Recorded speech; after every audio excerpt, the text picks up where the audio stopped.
தெய்வீக திருக்கல்யாண ஹோம திரவியங்கள், பூஜை பொருட்கள் மற்றும் யாக சாமான்கள் வாங்க திருப்பதி பாலாஜி நாட்டு மருந்து ஹோம சாமான்கள் கடை, மயிலாப்பூர். Free delivery. கால் 9840537761.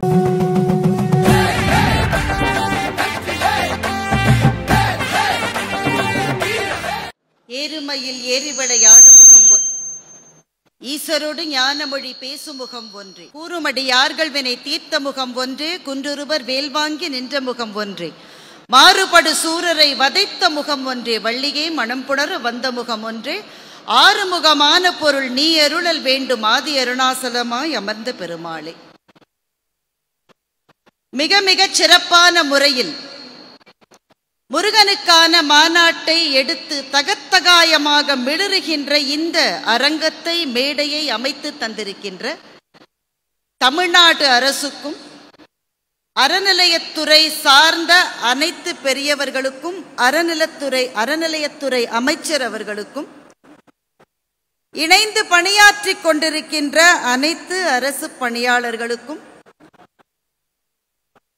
மேன்மை சேர் சைவ நெறியை வளர்த்து கொண்டிருக்கின்ற சமய குருமார்களுக்கும், ஆதீனங்கள் அவர்களுக்கும், நீதி அரசர்களுக்கும், இலக்கிய செல்வர்களுக்கும், அரங்கத்திலே கூடியிருக்கின்ற முருகன் அன்பர்களுக்கும், இந்த மேடையில் மிக மிக தெளிவான முறையில் ஒரு உரையை ஆற்றிவிட்டு அமர்ந்திருக்கின்ற அன்பும் அறிவும் வாய்ந்த எங்கள் தலைவர் சுகிசிவம் ஐயா அவர்களுக்கும், மேடையிலே இருக்கிற ஏனைய பேச்சாளர்களுக்கும் என்னுடைய பணிவன்பு கலந்த வணக்கத்தை முதலிலே தெரிவித்துக் கொள்ளுகின்றேன்.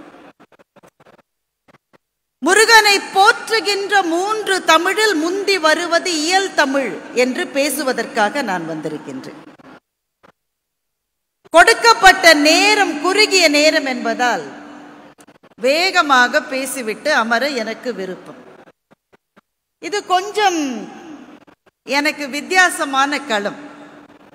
பெரும்பாலும் மற்றவங்க பேசின பிறகு பேசுவதுதான் எனக்கு வழக்கம். இன்றைக்கு நான் முதல் பேச்சாளராக நிற்கின்றேன். முந்தி வருகின்ற 3 தமிழில் இயலுக்குத்தான் முதல் இடம் என்று காட்டுவதற்காகவே எனக்கு முதலிடம் கொடுத்திருக்கிறார்கள் என்று நான் நினைக்கின்றேன். முருகனை போற்றுகின்ற முத்தமிழில் 3 தமிழுமே சிறப்புடையது. முருகன் அகில உலகத்துக்குமான கடவுள் என்றாலும் தமிழர்களினுடைய ஆவியோடும் உணர்வோடும் உயிரோடும் கலந்திருப்பவன். 3 தமிழுமே அவனை போற்றுகின்றன. இதிலே சிறப்பிடம் இயல் தமிழுக்கு என்று நான் ஏன் நினைக்கின்றேன் என்றால், இசைத்தமிழும் நாடகத் தமிழும் இயல் தமிழின் கட்டமைப்பிலே ஏறி நிற்பவை என்று நான் நினைக்கின்றேன். எத்தனை பாடல்கள் இசைத்தமிழ் முருகனை பற்றி இருக்கிறது. அத்தனை பாடல்களையும் பாடுகின்ற மகத்தான கலைஞர்கள் இருக்கின்றார்கள். ஆனால் அந்த பாடல்களை கட்டமைத்து முருகனுடைய சிறப்பை, பெருமையை நிறுவுவதற்கு அந்த பாடலை எழுதுகிற கவிஞர்கள் இயல் தமிழில் தான் எழுதுகிறார்கள். நாடகத் தமிழ் முருகனை உலகெங்கும் கொண்டு சென்றது. அந்த நாடகத் தமிழுக்கு முருகனுடைய கதையை, முருகனுடைய பெருமையை, சிறப்பை வடிவமைத்து கொடுப்பதற்கான எழுத்தாளர்கள், வசனகர்த்தாக்கள் அவர்கள் போட்ட அடித்தளத்திலே நாடகத் தமிழ் அதன் மீது நின்று மகத்தான காட்சியை நமக்கு வழங்கி கொண்டிருக்கிறது. அல்ல, 3 தமிழுமே சிறப்புடையது என்றாலும் இயல் தமிழ்தான் அடித்தளம் என்று நான் பேச வந்திருக்கின்றேன். பெருமக்களே, முருகனுக்கு தெரியாதா? அவனே ஞான பண்டிதன் தானே. எல்லா கேள்விகளும் நம் மனசிலே இருக்கின்ற எந்த வினாக்களுக்கும் விடை வேண்டும் என்றால் நம்முடைய மனக்கண்ணிலே தோன்றி விடையை கொடுக்கின்ற ஞான களஞ்சிய முருகன் தானே. ஆனா அந்த முருகன் தனக்கு ஏதோ சந்தேகம் இருப்பது போலவும், அந்த சந்தேகத்துக்கு தெளிவு வேண்டும் என்பதற்காக போலவும் ஔவையை நாடி கேள்விகளை முருகன் கேட்கிறான். முருகனுக்கு தெரியாதா?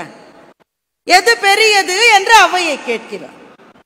எது கொடியது என்று ஔவையை கேட்கிறான். எது இனியது என்று அந்த கிழவியை போய் கேட்க முருகனுக்கு தெரியாதா?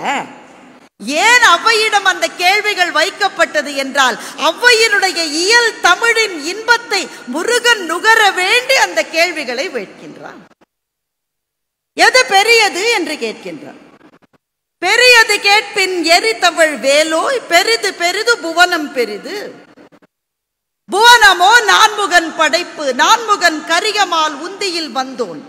கரியமால் அலைகடல் துயின்றோன். அலைகடல் குறுமுனி அங்கையில் அடக்கம். குறுமுனி கலசத்தில் பிறந்தோன். கலசமோ அரவினுக்கு ஒரு தலை பாரம். அறவோ உமையவள் சிறுவிரல் மோதிரம். உமையோ இறையவர்த்தம் பாகத்துள் ஒடுக்கம். இறைவனோ தொண்டர்த்தம் உள்ளத்துள் ஒடுக்கம் என்று அவ்வை சொல்லுகின்றார். இந்த முருகன் தமிழ் மாநாட்டுக்கு வந்திருக்கின்ற நாம் அத்தனை பேருமே முருகனுடைய தொண்டர்கள் தானே.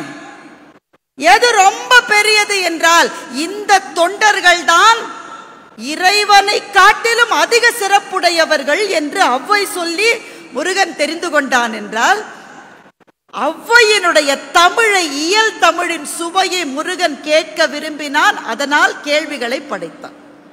அதுதான் இயல் தமிழுக்கு இருக்கிற சிறப்பு. மூவிரு முகங்கள் போற்றி முகம்பொழி கருணை போற்றி ஏவரும் துதிக்க நின்ற ஈராறு தோள் போற்றி காஞ்சி மாவடி வைகும் செவ்வேள் மலரடி போற்றி அண்ணான் சேவலும் மயிலும் போற்றி திருக்கைவேல் போற்றி போற்றி. இருங்க இருங்க இருங்க கொஞ்சம் இருங்க. எல்லாருக்கும் தெரிஞ்ச பாடல் தானே இது. மூவிரு முகங்கள் போற்றி புரிஞ்சது. முகம்பொழி கருணை போற்றி புரிந்தது. ஏவரும் துதிக்க நின்ற ஈராறு தோள் போற்றி காஞ்சி மாவடி வைகும் செவ்வேள் மலரடி போற்றி. காஞ்சிபுரத்திலே நீங்கள் போனால் அங்கே இருக்கிற மாமரத்துக்கு பக்கத்திலே முருகன் தான் இருக்கிறார். காஞ்சி மாவடி வைகும் செவ்வேள் மலரடி போற்றி அண்ணான் சேவலும் மயிலும் போற்றி. இந்த சேவலும் மயிலும் என்ன? எதிரிலே இருக்கிற சூரனுடைய அம்சம். அப்ப ஒண்ணு கவனிச்சீங்களா? முருகனை வணங்குகின்ற ஒவ்வொரு பொழுதிலும் நாம் சூரனையும் வணங்கி கொண்டுதான் இருக்கின்றோம். எதிரி என்பவன் அழிக்கப்பட வேண்டியவன் அல்ல, அவனும் அன்பினால் தன்னோடு சேர்த்து கொள்ளப்பட வேண்டியவன் என்பதுதான் முருகன் இந்த உலகத்துக்கு வழங்கி சென்றிருக்கின்ற தத்துவம்.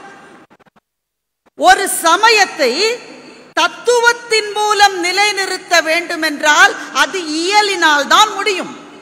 இசையும் நாடகமும் அந்த தத்துவத்தை மேல மேல எடுத்து செல்லுமே தவிர தத்துவ ரீதியாக ஒரு சமயத்தை நிலைநிறுத்த வேண்டும் என்று சொன்னால் அதற்கு இயல் தமிழ்தான் நமக்கு முதல் தமிழாக இருக்கிறது என்பதை என்னுடைய இரண்டாவது கருத்தாக நான் வைக்கின்றேன். இந்த வருஷம் இருக்குல்ல 2024 முருக பக்தர்கள் நினைவில் கொள்ள வேண்டிய ஒரு வருஷம். ஏன்னா நான் பழனிக்கு வந்துட்டு இருக்கேன் இந்த மாநாட்டில் கலந்து கொள்வதற்கு. வழியெங்கும் மின்விளக்குகள், முருகனுடைய அழகழகான வடிவங்கள், பார்க்கிற நிறைய அந்த பேனர்ஸ்ல பாம்பன் சாமிகளினுடைய படமும் கூடவே இருப்பதை நான் பார்க்கின்றேன். இந்த வருஷம் ரொம்ப முக்கியமான வருஷம். ஏன் சொன்னேன்னா இந்த 2024 100 வருஷம் முடியுதுங்க. எது நடந்து 100 வருஷம்? சரியா 100 வருஷத்துக்கு முன்னாடி 1924ஆம் ஆண்டு பாம்பன் சாமிகளுக்கு ஒரு அதிசயம் நடந்தது. முருக பக்தர்கள் எல்லாருக்குமே நடந்திருக்கும். பாம்பன் சாமிகளுக்கு நடந்தது மிக அபூர்வமானது. சென்னையில் நடந்து போயிட்டு இருக்காரு, அவர் மேல ஜட்கா வண்டி வந்து மோதிருச்சு. அவருக்கு அப்ப 73 வயது. கீழே விழுந்துட்டாரு பாம்பன் சாமிகள். வண்டியினுடைய சக்கரம் கால் மேலே ஏறிவிட்டது. பக்கத்திலேயே சென்னையிலே இருக்கிற பொது மருத்துவமனையில் அவரை சேர்க்கிறார்கள். எக்ஸ்ரே தான் அன்னைக்கு எடுக்க முடியும். இப்ப மாதிரி ஸ்கேன், எம்ஆர்ஐ, அங்க ஓடு இங்க ஓடு இதெல்லாம் அன்னைக்கு கிடையாது. அவரை கவனித்தவர்கள் பிரிட்டிஷ் மருத்துவர்கள். எக்ஸ்ரே எடுத்து பார்த்துட்டு மல்டிபிள் பிராக்சர், காலை எடுத்துடணும்னு சொல்றாங்க, கணுக்காலுக்கு கீழே. பாம்பன் சாமி காத்திருக்கலாம்னு சொல்றார். பாம்பன் சாமிகளினுடைய மாணவர்கள் அங்கேயே உட்கார்ந்து பாம்பன் சாமிகள் அருளி செய்த சண்முக கவசத்தை அங்கே சொல்லிக்கொண்டே இருக்கிறார்கள். அண்டமாய் அவனியா என்று தொடங்குகின்ற சண்முக கவசத்தினுடைய சிறப்பு இருக்கிறது, அதை சொல்லிக்கொண்டே இருக்கிறார்கள். அந்த ஒலிகள் ஒன்றிணைந்து அந்த இடம் முழுக்க சில அதிர்வலைகளை ஏற்படுத்துகிறது. அப்போ பாம்பன் சாமிகள் அத்தனை பேரும் பார்க்க 2 மயில்கள் சென்னை ஜெனரல் ஹாஸ்பிட்டல்ல அந்த ஜன்னலுக்கு பக்கத்திலே வந்து நடனமாடுகின்றன. வந்துட்டியா என்று பாம்பன் சாமிகள் கேட்கிறார்கள். அந்த மயில்கள் கொஞ்ச நேரம் நடனம் ஆயிட்டு போயிடுச்சு. அடுத்த நாள் திரும்பவும் வந்து அதே டாக்டர் அதே எக்ஸ்ரே மிஷின்ல அதே காலை எக்ஸ்ரே எடுக்கிறாரு. ஒரு எலும்பு முறிவு கூட இல்லை என்று கண்டுபிடித்து அந்த மருத்துவர்கள் அசந்து போய் நின்றார்கள். என்னங்க இது?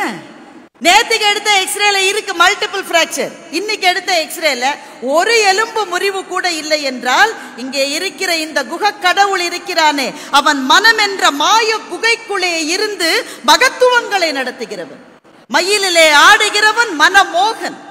நாம் அத்தனை துயரங்களையும் உடனடியாக நீக்க வல்லது அவனுடைய பெயர். அந்த பெயரை சொல்லுகின்ற சண்முக கவசம் இயல் தமிழ் தானுங்க, இயல் தமிழ் தானே.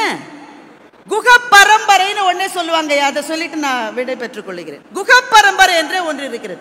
இங்கே பேசின மதிப்புக்குரிய ஆதீனம் அவர்கள் சொன்னார்கள், சிவனும் முருகனும் ஒன்று என்பது சைவத்தினுடைய தத்துவம். நடேசன் வேறு குகேசன் வேறு அல்ல. நடேசனும் குகேசனும் ஒன்றுதான். எப்படி? ஒரு நெருப்பில் இருந்து இன்னொரு நெருப்பு வந்தால் ஒன்று பெரு நெருப்பு ஒன்று சிறு நெருப்பு அல்ல, ரெண்டு நெருப்பு தான். அருவமும் உருவமாகி அனாதியாய் ஒன்றாய் பலவாய் பிரம்மமாய் நின்ற சோதிப்பிழம்பதொரு மேனியாகி கருணை கூர் முகங்கள் 6 கரங்கள் 12 கொண்டு ஒரு திருமுருகன் வந்தாங்கு உதித்தனன் உலகம் உய்ய. ஒரு நெருப்பில் இருந்து இன்னொரு நெருப்பு வந்தது. குகேசனும் நடேசனும் ஒன்று. அந்த குகன் யாருக்கெல்லாம் அருளாசி வழங்கினானோ அவர்கள் தான் குக பரம்பரையை சேர்ந்தவர்கள். அருணகிரிநாதரை பற்றி நான் சொல்லி உங்களுக்கு தெரிய வேண்டாம். அருணகிரிநாதரை சும்மா இரு சொல்லறன்னு முருகன் சொன்னான். அது என்ன சும்மா இரு சொல்லற? ரெண்டுத்துக்கும் ஒரே பொருள் தானே. சும்மா இருப்பது சொல் இல்லாம இருக்கிறது ஒண்ணுதானுங்க. அருணகிரிநாதர் ஒரே பொருளில் 2 சொற்களை பயன்படுத்துவாரா? சும்மா இரு என்பது வாய மூடிட்டு அர்த்தம். சொல்லற என்பது மனத்துக்குள்ளும் சொல்லில்லாமல் இருப்பது. மௌன விரதம் இருக்கிறன்ற பேர்ல சில பேர் மனசுக்குள்ளேயே மற்றவங்களை திட்டி தீப்பாங்க. அது அல்ல மௌன விரதம். வாயிலாலும் சொல்லாமல் இருப்பது, மனத்தினாலும் சொல்லற இருப்பது. சும்மா இரு சொல்லற. அப்படிப்பட்ட ஆழ்மோன நிலைக்கு அவரை செலுத்தியது முருகனுடைய அருள் என்றால் அருணகிரிநாதர் இயலிலே தான் பாடினார். கச்சியப்பர் கந்தபுராணத்தை எழுதுகிற போது முதல் சொல்லே தவறு என்று புலவர்கள் சொன்னார்கள். கொஞ்சம் ஒரு 7-8 பாட்டு முடிச்சிட்டு தப்பு கண்டுபிடிச்சா பரவாயில்ல, முதல் சொல்லே தப்பு. திகட சக்கரம் என்ற சொல்லே தவறு என்று புலவர்கள் சொன்னார்கள். ஐயோ நான் எழுதல, இது முருகன் கொடுத்த சொல்லுன்னு கச்சியப்பர் சொல்றார். அந்த கூட்டத்திலே இருந்த இளைஞர் ஒருவன் வந்து, இதற்கு வீர சோழியம் என்ற இலக்கண நூலிலே இலக்கண குறிப்பு இருக்கிறது. திகட சக்கரம் என்பது திகழ் பிளஸ் தச பிளஸ் கரம், அதை சேர்க்கிற போது திகட சக்கரம் என்று ஆகும் என்று சொன்னார். மொத்த 10,000 பாட்டையும் கச்சியப்பர் இயற்றிவிட்டு அந்த அரங்கத்திலே சமர்ப்பித்து விட்டு அந்த இளைஞன் எங்கன்னு தேடி போனாரு. காஞ்சிபுரத்தில் இருக்கிற குமரகோட்டத்துக்குள்ளே அந்த இளைஞன் போய்விட்டான். முருகனே நேரே வந்து முதல் சொல்லை எடுத்து கொடுத்தான் என்றால் கச்சியப்பர் இயற்றியது இயலில் தானே. அப்ப குகப்பரம்பரையை சார்ந்த அருணகிரிநாதரிலிருந்து கச்சியப்பரிலிருந்து பேச்சே வராத குமரகுருபரருக்கு வாய்ச்சொல்லை எடுத்து கொடுத்து அவரை பேச வைத்ததிலிருந்து குகப்பரம்பரையை சார்ந்தவர்களினுடைய பாடலை, அவர்களுடைய கவிதைகளைத்தான் இந்த மேடையில் இன்னைக்கும் நாளைக்கும் நாம பேச போறோம் என்றால் இயல்தான் இருக்கிறது. எங்கள் மகாகவி பாரதி கருதி கருதி கவலைப்படுவார் கவலை கடலை கடையும் வடிவேல் என்று சொன்னார். இந்த ஒரு சொல்லை சொல்லுகிற போது கவலைகள் மறைவதை நீங்கள் உணர்வீர்கள். அப்படி முருகன் என்ற மாபெரும் தத்துவத்தை நிறுவியவர்கள் இயலை சார்ந்தவர்கள். இசையையும் நாடகத்தையும் சார்ந்தவர்களை கலைஞர்கள் என்று சொல்லுவார்கள். இயலை பேசுகிற எங்கள் ஐயா சுகிசிவம் போன்றவர்களைத்தான் அறிஞர்கள் என்று சொல்லுவார்கள். அறிவின் மீது ஒரு சமயம் கட்டமைக்கப்பட வேண்டும் என்று சொன்னால் இயல்தான் அடிப்படை என்று சொல்லி இந்த அபாரமான மாநாட்டை ஏற்பாடு செய்து கொடுத்த அத்தனை பேருக்கும் முருகனின் அருள் பெற இங்கே வந்திருக்கிற அத்தனை பக்தர்களினுடைய திருவடிகளில் என் தலையை வைத்து வணங்கி வாய்ப்புக்கு நன்றி சொல்லி விடைபெறுகிறேன். வணக்கம்.